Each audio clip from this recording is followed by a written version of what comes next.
দেও হয় লক্ষ্মী পূজা বিশেষ আজি আমি গতিকে আজি দেও আছে মোৰ সৈতে আজিৰ অনুষ্ঠানটিৰ বিষয় হ'ব আপোনালোকে কিদৰে সময়টো কেতিয়াৰ পৰা আৰম্ভ হ'ব আৰু লগতে লক্ষ্মী পূজাত আপোনালোকে কি কৰিব পাৰিব মানে কোনটো ৰাশিৰ বিশেষকৈ কোনটো ৰাশিৰ ব্যক্তিসকলে কি মানে নৈবেদ্য আগবঢ়াব আৰু কি ধৰণে ব্ৰত কৰিলে কেনে ধৰণে ব্ৰত কৰিব এই বিষয়ত মানে আজিৰ এই লক্ষ্মী পূজা উদ্দেশ্যত আমি কথাখিনি পাতিব খুজিছো গতিকে দেও প্ৰথমতে অনুষ্ঠানটিলৈ স্বাগতম জনাইছো ধন্যবাদ আমাৰো মানে হেৰি থাকিলে হয় গতিকে আমি আৰম্ভ কৰো কালিলে প্ৰথমতে আমি সময়টোৰ কথা পাতো যে কেতিয়াৰ পৰা আৰম্ভ হৈছে কালিলে লক্ষ্মী পূজা আৰু কেতিয়ালৈকে থাকিব এই 6 তাৰিখত মানে কি পূজা ভাগ আৰম্ভ হৈছে দিনৰ মানে পূজাৰ তিথিটো অৰ্থাৎ পূৰ্ণিমা তিথি যেতিয়াৰ পৰা আৰম্ভ হয় আৰু যেতিয়ালৈকে মানে যেতিয়া শেষ হয় এই সময়খিনিৰ কাৰণে ব্ৰত উপযুক্ত এতিয়া তিথিটো পৰিছে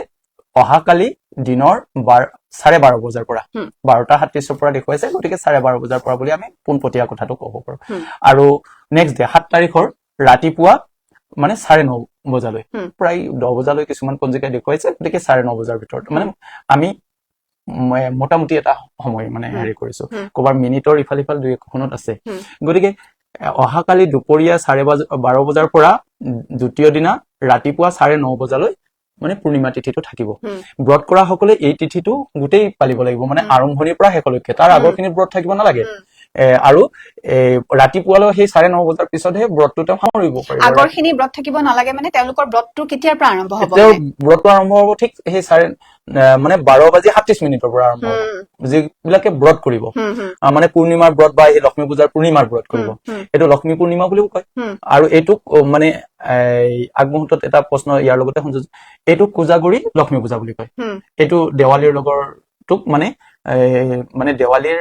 লক্ষ্মী পূজাৰ সেইটো লক্ষ্মী পূজা সেইটো দেৱালীৰ লগত মানে কালিৰ লগত থকা লক্ষ্মী পূজা কিন্তু এইটো লক্ষ্মী পূজা কোজাগৰি লক্ষ্মী পূজা এই কোজাগৰি লক্ষ্মী পূজাৰ যিসকলে ব্ৰত পালন কৰিব তেওঁলোকে অহাকালি 6 তাৰিখৰ 12:37 পৰা মানে 9:30 বজালৈকে দ্বিতীয় দিনা 7 তাৰিখৰ ৰাতিপুৱা 9:30 বজালৈকে তেওঁলোকে ব্ৰতত থাকিব লাগিব আৰু তিথিটো শেষ হোৱাৰ পিছত তেওঁলোকে ব্ৰতটো মানে ভংগ কৰাৰ যিটো নিয়ম আছে সেইমতে ভংগ কৰিব মানে কিছুমানে পালন কৰাই উঠি ব্ৰাহ্মণক মানে অন্নদান বা দক্ষিণা আদি কৰাই বা বস্ত্ৰদান কৰাই উঠি তেওঁলোকে ব্ৰত সামৰিব আৰু কিছুমানে যি যেনেকে পাৰে কিছুমানে হয়তো মন্দিৰতেই চাকি বন্তি দি উঠি তাতে অকনমান মিঠাই চিঠাই মানে আগবঢ়াব ভৰাই উঠি তেওঁলোকে তেনেকে এৰিব এতিয়া কথাটো হ'ল কালি কোজাগৰি লক্ষ্মী পূজা হিচাপে মানে উত্তম টাইমটো হৈছে মধ্যৰাতিত মানে লক্ষ্মীক পূজা কৰিলে পোৱা যায় আৰু কালিৰ ৰাতিটো মানে উজাগৰে থাকিব লাগে মানে শুব নালাগে যিসকল ব্যক্তিয়ে কাইলৈ মানে নোহোৱাকৈ মানে টোপনি নমৰাকৈ মা ভগৱতীৰ পূজা অৰ্চনা বা সেই তিথিটোৰ ওপৰত নাম প্ৰসংগ কৰি থাকিব সেই সকল ব্যক্তিৰ কাৰণে অত্যন্ত মানে শুভদায়ক হয় একদম মূল সময়টো হৈছে মধ্যৰাতি সময়টো কিমান কলে মধ্যৰাতি ধৰক এতিয়া আমাৰ যিহেতু 5:30 বজাৰ পৰা সূৰ্যাস্ত হল আৰু সিফালে 5:30 বজাত সূৰ্য উদয় হ'ব ধৰক গতিকে এইখিনি সময়ৰ মাছটো হ'ব ধৰক 11টাৰ পৰা 12 বজাত এই 11 বজাৰ পৰা 12 বজাত যদি পূজা কৰে তেতিয়াহ'লে ভাল আৰু কিছুমানে পূজা সোনকালে সামৰে গতিকে সন্ধিয়াৰ পৰা যেহেতু দিনৰ পৰাই তিথিটো লাগিছে গতিকে সন্ধিয়াও পূজা কৰিব কিন্তু একদম প্ৰশস্ত সময়টো অভিজিত সময়টো আচলতে যিসকলে ৰাতিটো নহওঁ বুলি ভাবে মানে টোপনি নামাৰো বুলি ভাবে তেওঁলোকে মধ্যৰাতি এই মানে মূল পূজাখন অৰ্থাৎ তেওঁলোকে যদি 10 বজাৰ পৰা 12 বজাৰ ভিতৰত এই 2 ঘণ্টা পূজা কৰে তেওঁলোকৰ বৰ সুফল প্ৰাপ্তি হ'ব অতি উত্তম হ'ব আৰু মা ভগৱতী মহালক্ষ্মীয়ে তেওঁলোকক অতি কৃপা কৰিব ব্ৰতত নিয়মটোত মানে তেওঁলোকে মানে এই নিৰ্জল ব্ৰত কৰিব পাৰে মানে পানী নোখোৱাকৈ ব্ৰত কৰিব পাৰে ব্ৰতটো কিন্তু আৰম্ভ কৰোতে আপুনি দিনৰ ভাগৰ এইখিনিত কিবা যদি লঘু আহাৰ কৰিছে একো অসুবিধা নাই কিন্তু 12:37 পৰা আপুনি মানে একো নোখোৱাকৈ থাকিব মই এইখিনিতে কথা এটা সুধিবলৈ বিচাৰিছিলো আপুনি যিটো যেতিয়া আৰম্ভ হয় যিসকলে সম্পূৰ্ণ ৰাতি উজাগৰে থাকি পেলাই পূজা কৰিব মানে নেক্সট ডে 9টা তেখেতসকলৰ কাৰণে মানে কালিৰ দিনটোত ৰাতিপুৱাৰ পৰা যিহেতু কৈছে যে আপুনি তেওঁলোকে ৰাতিপুৱাৰ পৰা নকৰিলেও তিথিটোৰ আৰম্ভ হ'ব তেতিয়াৰ পৰা কৰিলে হ'ব তাৰে আগমুহূৰ্তত যিটো খাব তেওঁলোকে সেইটো কেনেকুৱা ধৰণৰ আহাৰ খাব খুব লঘু আহাৰ খাব পাৰে তেওঁলোকে ভাত খাবলৈ মই কোৱা নাই কিন্তু লঘু আহাৰ খাব পাৰে মানে চাহ পানী বা চাহৰ লগত কিবা হেৰি বা যিটো আমাৰ জলপান বুলি কয় জলপান জাতীয় মানে আহাৰ কৰিব পাৰে তাৰ আগত তিথিৰ আগত আৰু যিসকলে ভাবিছে যে মই পূজাৰ সময়লৈকে থাকিম ধৰক 12 বজালৈকে পূজা দিম বা 11 বজালৈকে পূজা দিম তেওঁলোকে কিন্তু দিনৰ হেৰিৰ পৰাই থাকিব লাগে আৰু পূজা দি উঠি তেওঁ চাহ পানী বা তেনেধৰণৰ হেৰি খাব পাৰে খাই উঠি তেওঁ মানে সেইদিনাখন কিন্তু ৰাতি অন্ন খোৱাটো উচিত নহয় ৰাতি অন্ন খাব নালাগে কিছুমানে দিনে ৰাতি অন্ন নোখোৱাকৈ থাকিব একদম ৰাতিপুৱাৰ পৰা মানে সেই যে 5 তাৰিখে যি অন্ন খাইছিলে ৰাতি সেইদিনাৰ পৰা একদম 7 তাৰিখলৈ থাকিব এনেধৰণৰ ব্যৱস্থা পুৰোহিত শ্ৰেণীৰ মানুহখিনিতো তেনেকুৱাই মানে তেনেকে মানে তেওঁলোকৰ হেৰি ব্ৰতটো হৈ যায় তাৰোপৰি নৈবদ্য ৰাশি অনুপাতে বেলেগ বেলেগ নৈবদ্য দিয়াৰ ব্যৱস্থা আছে কিন্তু সমূহীয়াভাৱে চিপিতক নৈবদ্য মানে হৈছে মানে নাৰিকলৰ চিৰা বা নাৰিকলে চিৰায়ে মানে তেওঁক নৈবদ্য আগবঢ়াব লাগে সেইখন উত্তম নৈবদ্য মানে চেনি নাৰিকল আৰু চিৰাৰে হানি মানে মিশ্ৰণ কৰি সেই তাৰ যদি হেৰি দিয়া যায় তাক চিপিতক নৈবদ্য বোলে বা চিৰা নৈবদ্য বোলে নাৰিকলৰ নৈবদ্য তেনেকে দিলে দেৱী অতি হয় সুপ্ৰসন্ন হয় আৰু তেওঁলোকৰ প্ৰতি অতি হয় আনন্দিত হয় আৰু তেওঁ একদম থালি বাকি দিয়ে সেই ঐক্যপাত্ৰটো যে সেই ঐক্যপাত্ৰটোত সেই কলচীটো তেওঁলোকলৈ ঢালে গতিকে গতিকে সেয়া নৈবদ্য আপুনি আগবঢ়াব পাৰে আপুনি নৈবদ্যটোৰ কথা কৈছে যিহেতু এবাৰ সেইটো বিষয়টোলৈ আহিছে যে এতিয়া ৰাশি অনুপাতে মানে ধৰক 12টা ৰাশিৰ ব্যক্তিটো থাকিবই গতিকে এতিয়া কোনটো ৰাশিৰ ব্যক্তিয়ে কেনেকুৱা ধৰণৰ নৈবদ্য আগবঢ়ালে মায়ে মানে সেই যিটো আপুনি কলহটো ক'লে যে কলহৰ পৰা সেই সোণৰ মুদ্ৰাখিনি তালি দিব এতিয়া কথাটো হৈছে মানে মহালক্ষ্মী চতুৰ্বাহু তেওঁ পদ্মাসনত মানে বহি থাকে গতিকে চতুৰ্ভুজা মহাদেৱী পদ্মাসনে সংস্থিতা ধনং দেহি পুত্ৰং দেহি সুখ সৌভাগ্যং আৰোগ্যং বিজয়ং দেহিমে মহালক্ষ্মী নমস্তুতে এই বুলি তেওঁক প্ৰণাম কৰক গতিকে তেওঁ 4 ভুজ মানে 4খন হাতৰ এখন আছে বৰদ মুদ্ৰা এখন আছে অভয় মুদ্ৰা এক হাতত থাকে এটা কলচী আৰু এক হাতে থাকে এটা পদুম ফুল লক্ষ্মীৰ প্ৰতীক মানে লক্ষ্মী মানে সৌন্দৰ্য আৰু শ্ৰীৰ প্ৰতীক গতিকে পদুমটো মানে হল কোমলতাৰ প্ৰতীক এতিয়া ৰাশি অনুপাতে নৈবদ্য মানে স্পেচিয়েল নৈবদ্য মানে সমূহীয়া স্পেচিয়েল নৈবদ্য এইখন মানে সকলোৱে দিব পাৰে মানে যদি তেওঁলোকৰ ধৰক বেলেগ মানে ব্যৱস্থা নাই তেনেহলে নাৰিকল আৰু তাত অলপ চিৰা অলপ গুড় বা চেনি মিশ্ৰণ কৰি সেই নৈবদ্যখন আগবঢ়াব সেইটো একদম উত্তম নৈবদ্য আৰু লক্ষ্মী পূজাত মানে যিসকলে পূজা অৰ্চনা কৰিব তেওঁলোকেতো বেলপাত দিবই বেলপাত তেওঁৰ মানে হেৰি প্ৰধান পুষ্প আৰু বেল এই যে কলচীটোত আচলতে শ্ৰীফল থাকে শ্ৰীফল মানে বেল আমাৰ বেল আৰু শ্ৰীফলৰ মাজত অলপ পাৰ্থক্য আছে যদিও সেই বিল্ব ফলহে থাকে বিল্ব ফল গতিকে সেইদিনা দেৱীক বিল্ব ফল দিব লাগে পূজাত সেইটো উত্তম বস্তু গতিকে পাৰিলে যিবিলাকৰ মূৰ্তি থাকে সেই কলচীটোৰ সন্মুখত এটা বিল্ব ফল বৰ ধুনীয়াকে সিন্দুৰ লগাই মানে তাত দি থৈ দিব লাগে সেই মূৰ্তিত আৰু হাতত মানে যিখন তেওঁৰ মানে হেৰি থাকিব বৰদ মুদ্ৰাত থাকিব তাতে ধানৰ এটা থোৰ লগাই দিলে মানে আমাৰ যেটো ধান্যই ধনৰ মানে মূল প্ৰাণীনাং প্ৰাণদায়িনী স্বৰূপ গতিকে ধান্য গতিকে সেই বস্তুটো আমি দি থব লাগে মূৰ্তিত আৰু 2 নম্বৰ কথাটো সৰু ডাঙৰ বুলি কথা নাই মূৰ্তিত একেলগে সমানেই তেওঁ পৰা মানে কৃপা লাভ কৰিব তেওঁ অন্তকৰণেৰে কেনেকে পূজা কৰিছো সেইটোৱে অন্তৰ আৰু কেনে ধৰণে নিয়ম সংযমৰ মাজেৰে পূজা কৰিছো সেই বস্তুটোৰ ওপৰত মানে নিৰ্ভৰ কৰিব আৰু 2 নম্বৰ কথাটো হৈছে কি ৰাশি অনুপাতে তেওঁলোকে বিভিন্ন নৈবদ্য দিব পাৰে একেজন ব্যক্তি একদম 12টা ৰাখিয়ে এই নৈবদ্যখনটো দিবই মানে নাৰিকল চিৰা আৰু গুড় বা চেনি এইখিনি মিক্স কৰাই দিব তাৰোপৰি আৰু স্পেচিয়েল মানে ৰাশি অনুপাতে এতিয়া মেঘ ৰাশিৰ পৰা আৰম্ভ কৰো আমি গতিকে মেঘ ৰাশিৰ সকলে সদায় মানে ডালিম্ব বুলি কৈছে অৰ্থাৎ ডালিমৰ নৈবদ্য আগবঢ়াওক তেওঁ এটা বা দুটা বা যি ডালিম পাৰে অন্যান্য নৈবদ্যৰ লগত তেওঁ ডালিম আগবঢ়াওক এই যে বিষ ৰাশিৰ মানুহে পকা বেল পাৰিলে এইটো সময়ত তেতিয়া পকা বেল পাবলৈ টান গতিকে বেলৰ নৈবদ্য আগবঢ়াওক আকৌ মিথুন ৰাশিৰ মানুহে কুঁহিয়াৰৰ নৈবদ্য আগবঢ়াওক কুঁহিয়াৰৰ টুকুৰা মানে আপোনাৰ নৈবদ্যৰ সেই থালখনত কুঁহিয়াৰৰ টুকুৰা ৰাখিব কুঁহিয়াৰ দিয়ক আৰু মানে কৰ্কট ৰাশিৰ মানুহে পায়স অন্ন আগবঢ়াওক বা এই নাৰিকলৰ লাডু মানে চেনিৰে বনোৱা কিন্তু এই গুড়েৰে বনোৱাটো নহয় চেনিৰে বনোৱা নাৰিকলৰ লাডু আপুনি 5টা মা ভগৱতীৰ নামত আগবঢ়াওক এটা পাত্ৰত তাৰপিছত তেতিয়া কৰ্কট ৰাশিৰ লোকসকলে বেছি ভাল পাব তাৰপিছত আৰু বাতাচাও দিব পাৰে কৰ্কট ৰাশি মানুহ বাতাচা নৈবদ্য যদি ধৰক তেওঁ এতিয়া পুৰুষ মানুহ নাৰিকলৰ লাডু বনাব নোৱাৰিব পাৰে তেওঁ বাতাচা অলপ কিনি আনি তেওঁ বাতাচা নৈবদ্য আগবঢ়াওক মানে নাৰিকলৰ লাডুৰ যিটো ফল বাতাচাৰ নৈবদ্যটো তেওঁ সেইটো ফল পাব গতিকে তেতিয়া তেওঁ ভাল ফল পাব মা ভগৱতীয়ে আগলৈ তেওঁক আৰু মানে কৃপা মানে প্ৰদান কৰিব তাৰপিছত সিংহ ৰাশিৰ মানুহে দিব পাৰে মানে আমাৰ পৈনল এতিয়া পাবলৈ টান গতিকে আমাৰ এইটো ৰঙা কি ফল বুলি কয় এই সৰু যে প্লাম প্লাম দিব পাৰে পৈনলৰ সলনি পৈনলটো মানে পোৱা টান গতিকে প্লাম ফলটো দিয়ক সিংহৰাশিৰ মানুহে প্লাম ফলটো দিয়ক আৰু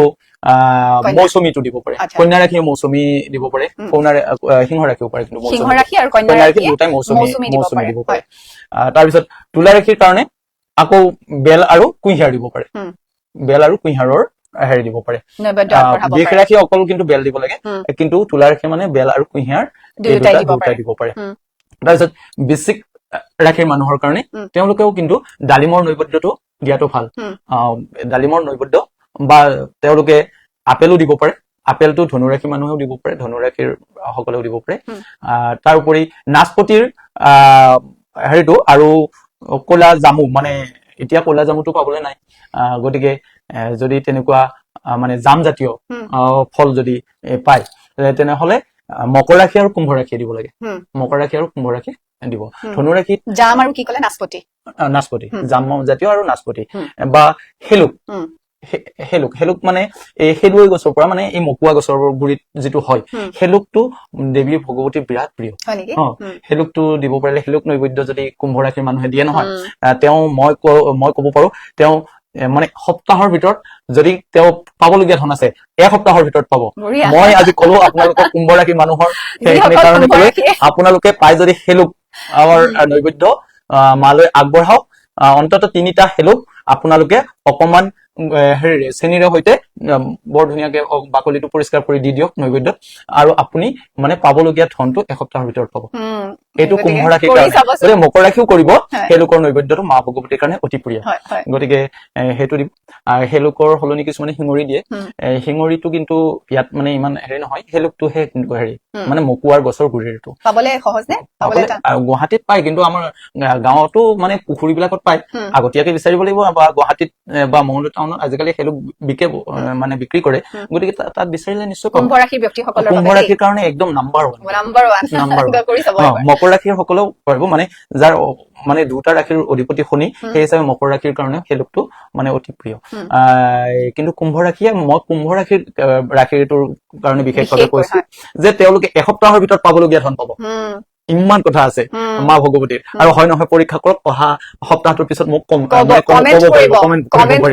গতিকে এইটো প্ৰমাণ চাব পাৰে আপোনালোকে তাৰপিছত মীন ৰাশিৰ কাৰণে আপুনি মানে এই হেৰি ফলকে দিব পাৰে এই পায়স দিব পাৰে বাতাচা নৈবেদ্য দিব পাৰে আৰু সন্দেশ এই যে মানে নাৰিকলৰ সন্দেশ বা গাখীৰ মিঠাই মীন ৰাশিৰ মানুহে মানে ৰাশিৰ সকলৰ মানুহে যদি আগবঢ়ায় তেনেহলে মানে খুব ভাল ফল পাৰিলে আপোনালোকে 3টাৰ নকমাব 5টা দিব পাৰিলে ভাল 5টা হল পঞ্চবায়ুৰ কথা মানে প্ৰাণ অপান জ্ঞান সমান উদান এই 5টা বায়ু থাকে পঞ্চবায়ুৱে পঞ্চগ্ৰাস মানে সেইকাৰণে 5টা মানে পঞ্চভূতৰ লগতো জড়িত সেইকাৰণে পাৰিলে 5 ফল দিয়াৰ ব্যৱস্থা বা একেবিধৰে দিব লাগিলে 5টা দিয়া বা 3 হল মানে আমাৰ মানে 3টা কালৰ কাৰণে আমাৰ পুৱা দুপৰীয়া গধূলি এই কাৰণেও 3টা আকৌ মানে ভূত ভৱিষ্যত বৰ্তমান সেই হিচাপেও চাই যদিও 3টা তাৰপিছত আকৌ 3টা হৰণৰ কাৰণে মানে আধ্যাত্মিক আধিদৈৱিক আধিভৌতিক এই 3টা তাপ মানে দুখৰ পৰা পৰিত্ৰাণৰ কাৰণেও এই 3টা গতিকে এটা ফল নিদিব দিলে 3টা দিয়ক বা এটা মিঠাই নিদিব দিলে 3টা বা 5টা মিঠাই দিয়ক গতিকে এইখিনি কৰক কৰিলে খুবেই ভাল ফল পাব এই ৰাশি কেইটাই এনেধৰণে আগবাঢ়ক আৰু পূজাৰ ক্ষেত্ৰত মানে হোম কৰিলে মানে সম্ভৱস্থলে যদি 108 টুকুৰা বেল গছৰ মানে কি বেলৰ টুকুৰা বেল ফলটো মানে কাটি মানে সৰু সৰু টুকুৰা কৰিলে 108 টুকুৰাৰে মানে লক্ষ্মীৰ হোম কৰক লগত তাত নাৰিকল দিয়ক মানে শুকান নাৰিকল পাই নহয় মানে হেৰি ডাব মানে কি মানে শুকান হেৰি আমাৰ যে পানত বা চপ নাৰিকল সেই চপ নাৰিকলৰ আপুনি কাটক 108 টুকুৰা নাৰিকল লৈ সেই বেলৰ লগতে একেলগে লওক তাৰপিছত আপোনালোকে পাৰিলে গগল জব ইয়াৰে এই লক্ষ্মী পূজাত কিন্তু এই চালটো মানে দিব নালাগে জব ধান তিল দিব পাৰে কিন্তু চালটো পাৰিলে মানে দিব নালাগে যজ্ঞ কৰোতে তাতে জব ধান দিয়ক তিল দিয়ক তাৰপিছত বেল দিয়ক বাতাচা দিব পাৰে বাতাচা নাৰায়ণৰ কাৰণেও ভাল বাতাচা হেৰিৰ কাৰণেও ভাল মানে লক্ষ্মীৰ কাৰণেও ভাল যজ্ঞত মানে বাতাচাৰ যজ্ঞ দিব পাৰে আৰু তাত নাৰিকল আৰু বেলটো উত্তম মানে বেলৰ জন্ম মানে লক্ষ্মীৰ লগত এটা বিশেষভাৱে জড়িত আছে সেইকাৰণে বেলপত্ৰৰে পূজা কৰা এনে মানে হালধীয়া পুষ্পৰে পূজা কৰিলে মা লক্ষ্মী অতি সন্তুষ্ট হয়, অতি প্ৰীতা হয়, মানে অতি হয় আনন্দিত হয়। আৰু বেলৰ মানে পাতেৰে বেলপাতেৰে পূজা কৰিলেও তেওঁ অতি হয় মানে আনন্দিত হয়। আৰু দুবৰিৰে তেওঁক হেৰি কৰিলে তেওঁ অতি হয় মানে হেৰি হয়। মই এইখিনিতে আৰু আপুনি ফুলৰ কথা কৈছিলে, মানে মা লক্ষ্মীক আমি কেনেধৰণৰ ফুল আগবঢ়াব পাৰো? মানে হালধীয়া ফুল বুলি কওঁতে হালধীয়া আপোনাৰ এবিধ জবা আছে, ৰক্ত জবাৰ দৰে হালধীয়া এপহীয়া জবা ফুলটো আছে। হালধীয়া এবিধ কৰবীৰ ফুল আছে, হালধীয়া কৰবীৰ ফুলটো আছে। বা অলপ হালধীয়া ৰঙা যে মিক্স এই ফুলটো আছে। হালধীয়া আৰু এটা এই ফুল যে হয় সেইটো কি বাটৰ যে মানে অলপ ডাঙৰকৈ হেৰি গেন্দা ফুলো হালধীয়া, কিন্তু আৰু এপহীয়া ফুলৰ যে অলপ ঘন্টা ফুলৰ দৰে হয়, সেইটো ফুল পাৰে। পদুম ফুলটোতো প্ৰিয়ই, পদুম বগা ৰঙা হালধীয়া বুলি কথা নাই, গতিকে পদুম ফুল তেওঁৰ প্ৰিয়। বেলপাত তেওঁৰ প্ৰিয়, মানে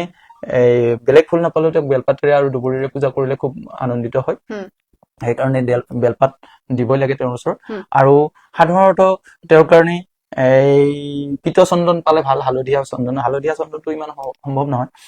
মানে তাক মানে তৈয়াৰ কৰে কেমিকেল, গতিকে বগা চন্দন দিয়ক। বগা চন্দন গোটেই হেৰিত দিয়ক, দি তাত মানে ফুলখিনিত আপুনি দিয়ক। দি আপোনাৰ একেবাৰে সাধাৰণ মন্ত্ৰ আপুনিও নিজে সম্ভৱস্থলে 10 বাৰ, 108 বাৰ, 1008 বাৰ আপুনি কি কৰক, মাৰ সেই বীজ মন্ত্ৰটো পাঠ কৰক। মন্ত্ৰটো হল মানে শ্ৰীং মহালক্ষ্মী দিব্যই নমঃ। এনেই বহুত মন্ত্ৰ আছে, কমলে কমলালয়ে প্ৰচিদ্ধ মে, এইবিলাক মন্ত্ৰ আছে। গতিকে ইমান দীঘলীয়া কৰিলে হয়তো তেওঁলোকৰ মানে লাগিব। গতিকে শ্ৰীং মানে আমি যে শ্ৰীটো লিখো, নামৰ আগত শ্ৰীটো লিখো, তাত অনুচ্ছাদটো লগাই দিলে যি উচ্চাৰণ হব শ্ৰীং। গতিকে সম্ভৱ চলে আগত নমো বা ওমটো লগাই দিয়ক, ওম শ্ৰীং মহালক্ষ্মী দিব্যই নমঃ, বা ওম শ্ৰীং মহালক্ষ্মী দিব্যই নমঃ, আৰু বা নমো শ্ৰীং মহালক্ষ্মী নমঃ, এনেধৰণে মানে মন্ত্ৰটো ক'ব পাৰিব। গতিকে যিয়ে যিটোত মানে জানে বা পাৰে অধিকাৰ আছে তেওঁ তেনেকে কৰিব। আৰু যিসকলে ইয়াৰ ওপৰত মানে অধিক অধ্যয়ন কৰে তেওঁলোকেতো এইবিলাক বস্তু মানে দীঘলীয়াকৈ লৈ যাব।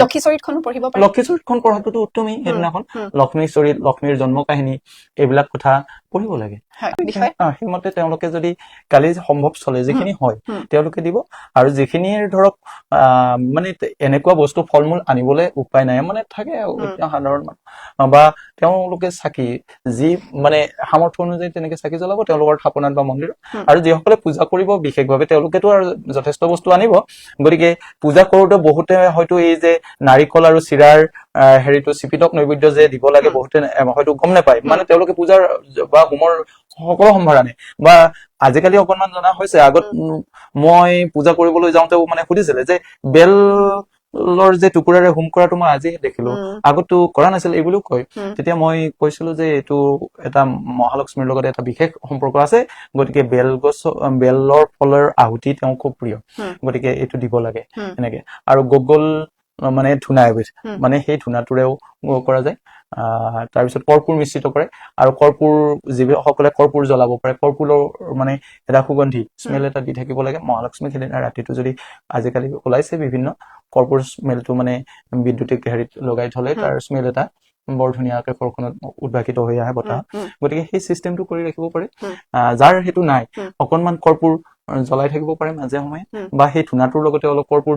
কৰ্পূৰ দিলে মানে সুগন্ধিটো বিয়পি থাকিব। য'ত সুগন্ধিটো থাকিব, য'ত মানে সদাচাৰটো থাকিব, তাত লক্ষ্মীয়ে গৈ মানে মাজনিশা সেই ঘৰে ঘৰে মহালক্ষ্মী মানে বিচৰণ কৰে। কৰি দেখিব যিসকলৰ আদৰ অভ্যৰ্থনা বা তেওঁৰ চিন্তাৰ চৰ্চা গুণগান মানে হৈ আছে, সেইখন ঘৰত তেওঁ ৰৈ যাব মানে দেৱীয়ে। আৰু য'ত তেওঁৰ প্ৰশংসা কৰি আছে, য'ত তেওঁৰ প্ৰাৰ্থনা চলি আছে, সেই ঠাইত তেওঁ মানে মোহিত হৈ ৰৈ যায়। গতিকে তেওঁক ৰখাৰ কৌশলটো হৈছে সেই ধৰণে লক্ষ্মী চৰিত পঢ়া বা তেওঁৰ গুণগান কৰা, আৰু তেওঁৰ গুণ গৰিমা ভতিমা এইবিলাক কোৱা, বা স্তৱ স্তুতি পূজা অৰ্চনা সেইকাৰণেই কৰিব লাগে ৰাতিটো। আৰু পূজা অৰ্চনা কৰোতে সেই পূজাত বেল ফল দিয়া, তাৰোপৰি হোমত বেলৰ খণ্ডেৰে হোম কৰা, এইখিনি কৰিলে। কিছুমানে আকৌ বেল খণ্ডৰে বুলি কওঁতে বেলগছৰ ডালৰ খণ্ড দিয়ে, কিন্তু সেইটো নহয়, ফলটোৰহে বেলৰ খণ্ড 108 টুকুৰা কৰাই লৈ দিব লাগে, এই ব্যৱস্থা আছে। গতিকে তেনেকে হোম কৰিলে আপোনালোকে সুফল পাব। আৰু ফল আপোনালোকৰ এইখিনি যিখিনি কোৱা হ'ল সেইখিনি, আৰু তাক বাহিৰে আপোনালোকৰ এই যিকেইটা ৰাশি মানে বিশেষ কোৱা হৈছে, সেই বিশেষ ফলটো আনক, বা সেই বিশেষ হেৰি মিষ্টান্ন, বা যদি কিছুমানৰ ধৰক হেৰি কৰা হৈছে ধৰক পায়স অন্ন দিয়াৰ কথা কোৱা হৈছে, তেওঁলোকে তেনেকে পায়স অন্ন দিয়ক। গতিকে সেইখিনি কৰিলে নিশ্চয় সুফল পাব। আৰু এটা কথা, যেতিয়া আপোনালোকে ব্ৰতত থাকে, কাৰো অন্যায় চিন্তা নকৰিব, মিছা কথা নকব, ব্ৰত ভংগ হয় বুলি। আমি আগত এটা এপিছড শ্বুট কৰিছোৱে ধনতেৰছৰ, সেইটো আমি অতি সোনকালে লৈ আহিম। ধনতেৰছ, কালী পূজা আৰু তাৰ লগতে লক্ষ্মী পূজা, কাতি বিহু স্পেচিয়েল আমি ইয়াৰে আগতে এটা ভিডিঅ' শ্বুট কৰিছোৱে, আমি অতি সোনকালে লৈ আহিম আপোনালোকৰ বাবে। গতিকে সেয়া চাব। তাতেও দেৱে উল্লেখ কৰিছে, দেৱৰ কথা মতে মই কৈছো যে যিকোনো ব্ৰতত যেতিয়া আমি থাকো তেতিয়া কাৰো অন্যায় অহিত চিন্তা কৰিব নালাগে, কটু বাক্য কাকো কব নালাগে, মুখৰ পৰা বেয়া বচন কাৰো বাবে ব্যৱহাৰ কৰিব নালাগে। গতিকে ঈশ্বৰ চিন্তনটো মানে সততে থাকিব লাগে। ঈশ্বৰ চিন্তনটো যদি লগত থাকে, তেতিয়াহ'লে মানে তাৰ পৰা সেই ব্ৰতৰ সুফলটো আপোনালোকৰ প্ৰাপ্তি হ'ব, আপোনাৰ পৰা আপোনাৰ পৰিয়ালৰ প্ৰাপ্তি হ'ব, আপোনাৰ ওচৰ চুবুৰীয়াৰো প্ৰাপ্তি হ'ব। গতিকে সেই সুচিন্তনটো থাকিব লাগে। কমেন্ট কৰিব কেনেকুৱা লাগিল লাইভটো, আৰু যদি বিচাৰে এনেধৰণৰ আৰু লাইভ আমি লৈ আহিব লাগে, আৰু লাইভত আপোনালোকে কেনেকুৱা ধৰণৰ প্ৰশ্নৰ উত্তৰ বিচাৰিছে সেই বিষয়ে আমাক কমেন্ট কৰিব, এই ভিডিঅ'টোতে কমেন্ট কৰিব। আমি আগন্তুক সময়ত আৰু সাহস পাম আহিবলৈ, আৰু নিশ্চয় আপোনালোকৰ বিভিন্ন ধৰণৰ প্ৰশ্নৰ উত্তৰ লৈ আমি লাইভ ভিডিঅ'ত নিশ্চয় যত্ন কৰিম। গতিকে সকলোকে লক্ষ্মী পূজাৰ বহুত শুভেচ্ছা যাচিছো। অহাকালিৰ লক্ষ্মী পূজালৈ আগতীয়া শুভেচ্ছা জনাই আজিৰ এই লাইভ ভিডিঅ'ৰ পৰা আমি বিদায় মাগিছো। লৈছো। ভালে কুশলে থাকিব। ধন্যবাদ। সামৰিছো।